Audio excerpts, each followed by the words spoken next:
لك قبل كده يا صاحبي قلت جملة بالانجلش ولكن طلعت غلط معاك؟ متخافش، في الفيديو ده بإذن الله هنتكلم عن 10 أخطاء شائعة جدا المبتدئين دايما بيقعوا في الأخطاء دي. إن شاء الله هنصححها لكم النهاردة بأسلوب بسيط وممتع جدا. جاهز بقى يا معلم؟ يلا بينا. طيب، أول حاجة معانا خالص أو أول خطأ شائع هو subject verb agreement، اللي هو الاتفاق يعني بين الفعل والفعل. طيب الخطأ بيكون في ايه؟ لما الفعل اللي هو بيعمل الفعل ما يتطابقش مع الفعل في العدد، زي مفرد او جمع. يعني الجملة ليه بتطلع غلط؟ لو الفعل مش مناسب للفاعل الجملة تطلع مش مفهومة او غريبة، انت مش هتعرف اصلا، مش تفهم الجملة. فمثلا she go to school، زي طبعا ما احنا فاكرين في ال present simple في الحلقة اللي انا هسيبها لكم في اللينك، انصحك يعني تخش تشوفها. she go to school، هنا she ده مفرد، فبعد اي he she it الفعل بياخد s او es او ies على حسب بقى الحالة بتاعته. هنا بقى she go to school، بدل ما هنقول go عشان دي غلط جدا هنقول she goes to school.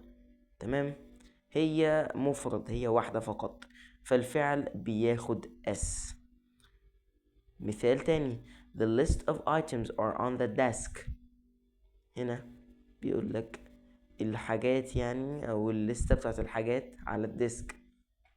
غلط، لازم تقول the list is on the desk، لان هنا كلمة list مفرد، ماشي، حتى لو هي فيها حاجات كتيرة او list يعني معناها مكتوب فيها حاجات كتيرة او ضمنها حاجات كتير، لا هي list في الاخر كلمة مفرد ملاش دعوة بالعدد اللي فيها. تمام، في برضو التنس mistakes، الأخطاء في الأزمنة، ودي بنقع فيها كلنا كتير. طيب الخطأ بيكون في ايه أصلا؟ لما بنستخدم زمن غلط للفعل، في الماضي بقى، في الحاضر، في المستقبل. ليه بقى الجملة أصلا بتطلع غلط؟ عشان انت بتخلي الجملة متلخبطة ومش واضحة امتى حصلت الحاجة، يعني انت مش بتبقى عارف الحاجة دي حصلت امتى وما حصلتش امتى والكلام ده. فازاي نصلحها؟ بنختار الزمن المناسب حسب وقت الحدث. طيب هناخد مثالين. اول مثال I seen that movie، في الجملة seen هنا مش يعني حتى لو جيت تقولها I seen that movie الجملة اصلا غريبة، امتى يعني امتى، فاللي هو مش هينفع seen هنا تيجي لوحدها، فبنضيف لها have. I have seen that movie، ما ينفعش تحط seen من غير have في الجملة دي بالذات. he didn't went to work، طيب عشان نبقى بس متفقين didn't بعدها الفعل بيكون في المصدر بتاعه، فاحنا هنا بدل ما نقول he didn't went to work he didn't go to work. تمام، في برضو article errors، أخطاء في أو الآن أو ذا. طب الخطأ بيكون في إيه؟ ساعات الناس بتنسى تحط أداة التعريف أو بتحطها غلط.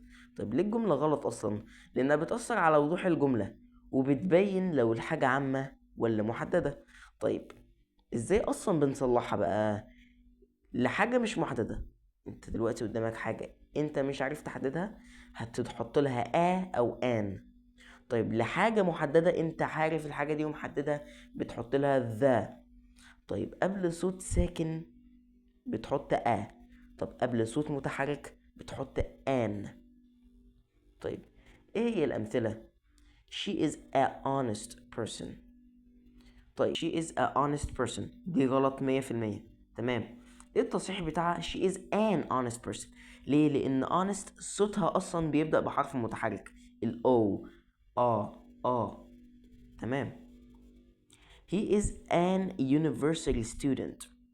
في هنا انت تحس اصلا ان انت من شكل الجملة ايه ده، في حاجة غلط كبيرة في الموضوع، فانت هتصحح الجملة هتقول ايه؟ he is a university student، لان هنا university صوتها بيبدأ بحرف ساكن، مش بنقول university. ايه ده، لا يبقى هنا اليو هي فعلا ساكنة 100% مش بتتنطق. طيب هنا الدبل نيجاتيفز، النفي المزدوج. الخطأ بيكون في ايه اصلا؟ الخطأ بيكون لما بتستخدم كلمتين للنفي في نفس الجملة. ليه اصلا؟ هي كلمة نفي واحدة كافية انك تعرف تنفي الجملة كلها. طب ليه الجملة غلط؟ بتسبب لخبطة ساعات وممكن معناها يتغير اصلا. طيب نصلحها ازاي بقى؟ بنستخدم أداة نفي واحدة بس. طيب ايه المثال بتاعها؟ I don't need no help. I don't need no help. ليه نقول كل ده؟ احنا ممكن نقول عادي I don't need any help. بسيطة قوي، مش محتاجين اصلا نفكر. فانت يا باشا ما تحطش جملة فيها يعني أداة نفي وأداة نفي. ليه؟ هو واحدة أداة نفي بس هتكفي انك تنفي الجملة. تمام. ايه البروناون ايرورز بقى؟ اللي هو اخطاء في الضمائر. الخطأ بيكون في ايه اصلا في الاخطاء بتاعت الضمائر دي؟ انك تستخدم الضمير غلط سواء للفاعل او المفعول او الملكية اصلا. طيب الجملة ليه بتبقى غلط؟ ليه بتبقى الجملة اصلا متلخبطة او مش مفهومة؟ بنصلحها ازاي؟ الفاعل مثلا اللي هو I he she we they. المفعول me him her us و them. والملكية my و his و her و our و their. ايه مثلا الامثلة؟ me and John went. هو احنا عموما في الانجليش يعني مش بنقول me and John، انت بتقول John and I لو انت جزء من الفعل اللي بيحدث وانت فاعل اصلا من وجزء من الفعل اللي بيحصل دلوقتي، فانت تقول John and I مش me and John. تمام. this is hers. ولو لاحظت هنا hers في apostrophe غلط، لان كده هي مش بتفي للملكية. احنا هنا عايزينها مثلا hers للملكية، فبالتالي مش بنحط apostrophe بين الاس والار، بتبقى hers على طول. sentence fragments اللي هي الجمل الناقصة. طيب الخطأ بيكون في ايه؟ الجملة الناقصة ما فيهاش فاعل او فاعل. لما الجملة الناقصة ما يكونش فيها فاعل اصلا او فاعل. طيب بتبقى غلط ليه؟ لانها مش بتدي المعنى كاملا. طيب ازاي بقى بنصلحها نتأكد ان الجملة فيها فاعل وفاعل؟ يعني انا لو جيت وقلت لك because I was tired، انت طبعا هيجيلك علامة استفهام فوق دماغك كده، ايه ده because I was tired؟ يعني انت عملت ايه اصلا because I was tired؟ يعني مش فاهم. فانت لما انا اوضح لك الجمله واقول لك I went to bed because I was tired، انت دلوقتي فهمت، انت رحت تنام عشان انت كنت تعبان. فبالتالي because I was tired دي غلط جدا. طيب سابع نقطة معانا وهي run on sentences and comma splices اللي هي الجمل الطويلة والمتوصلة غلط. طيب الخطأ بيكون في ايه؟ جملتين كاملتين عادي جدا بس متوصلين غلط، سواء بدون فاصلة او بفاصلة. طيب ليه الجملة بتبقى غلط؟ لان الجملة بتبقى صعبة في القراءة او المعنى مش واضح. طيب ازاي بنصلحها؟ نحط نقطة، فاصلة او فاصلة منقوطة او رابط زي and او but او so. طيب ايه مثلا مثال؟ I went to the store كوما بعد كده I bought the milk. هو اللي احنا نعرفه ان الكوما لازم بتدي كده ثانيتين 3 بين الكلام كأنك بترتاح كده. انما انت مثلا انت بتقول حدث وحدث، انت مش محتاج ترتاح وانت بتقول الاحداث، اللي هو انا رحت المحل انا جبت اللبن، فاهم؟ فانت بتحط نقطة على طول لان النقطة مش بتاخد وقت بين الجملتين، انت بتقولهم على طول. فايه I went to the store نقطة او full stop I bought the milk نقطة أو full stop. الفول ستوب دي اللي هي النقطة. طيب misplaced modifiers كلمات وصف مش في مكانها الصح. الخطأ بيكون في ايه؟ الكلمة أو الجملة اللي بتوصف حاجة مش جنب الحاجة اللي المفروض توصفها. فالخطأ بيكون في ايه؟ الكلمة أو الجملة اللي بتوصف بيها حاجة مش جنب الحاجة اللي المفروض توصفها. طب ليه الجملة غلط؟ ممكن تغير المعنى أو تبقى أصلا حاجة مضحكة في الآخر، مش تبقى موقف انت بتحكيه. طب بنصلحها ازاي؟ نخلي الوصف قريب من الكلمة اللي بيوصفها. فهنا مثلا running quickly the gate was reached. the gate was reached انت طبعا هنا ما فهمتش حاجة، انت كده فاكر ان البوابة هي اللي وصلت، البوابة بتجري فوصلت، وبأساسا كمان وصلت فين؟ تمام.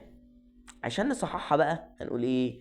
running quickly she reached the gate.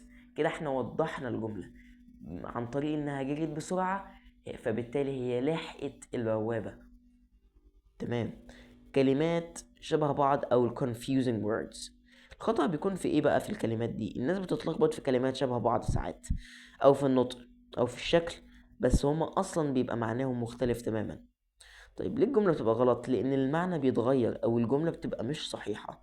طيب احنا بنصلح ده ازاي بقى؟ بنتعلم الفرق بين الكلمات المشابهة. مثلا they're going to the mall. انت لو لاحظت هنا انا كاتب THEIR، واللي احنا قلنا ان هي فوق اصلا اداة ملكية. طيب ده معناها ان هي كده غلط 100%. كده هي مش معناها ان ده البروناون اللي احنا بنستخدمه، اللي هو نقول احنا او هما او ايا كان. فهنا عشان نصحها هنخليها THEY'. هي المفروض اختصار ل they are، بس احنا بنقول they're going to the mall. تمام. وفي برضه زي كلمة you're welcome، في طبعا فرق شاسع بين your اللي هي أداة الملكية اللي هي y o u r، وفي برضه اختلاف بين اللي هي y o u apostrophe r e، لأن هنا اللي هي فيها apostrophe r e معناها you are، أما اللي فوق معناها أداة ملكية your بتاعتك. فاهم؟ فبالتالي هنصحها وتبقى you're welcome. طيب preposition problems أو أخطاء في حروف الجر، أو جيت لك الحروف الجر يا معلم. الخطأ بيكون في إيه؟ في استخدام حرف جر غلط مش مع فعل أو صفة. طب ليه الجملة غلط؟ بتخلي الجملة مش طبيعية أو غريبة. طب بنصلحها إزاي بقى؟ بنتعلم التركيبات الصح اللي فيها فعل زائد حرف جر. لازم تتعلم التركيبة دي وتحفظها، عشان بالتالي تعرف أصلا إنك لما تتسأل تعرف تكون الجملة بسرعة في دماغك. طيب هنقول مثلا مثال she is good in math. عموما احنا في الانجليش احنا مش بنقول in حاجة، يعني انت لو عايز تقول ان انت شاطر في حاجة احنا مش بنقول good in math، احنا بنقول at. she is good at math. كده هي صح. طيب طبعا يا عزيزي المشاهد، لو استمتعت بالحلقة دي واستفدت منها قول لي كده في الكومنتس لو انت حابب ان انا اعمل لك حلقة عن اخطاء شائعة اكتر ولا لا.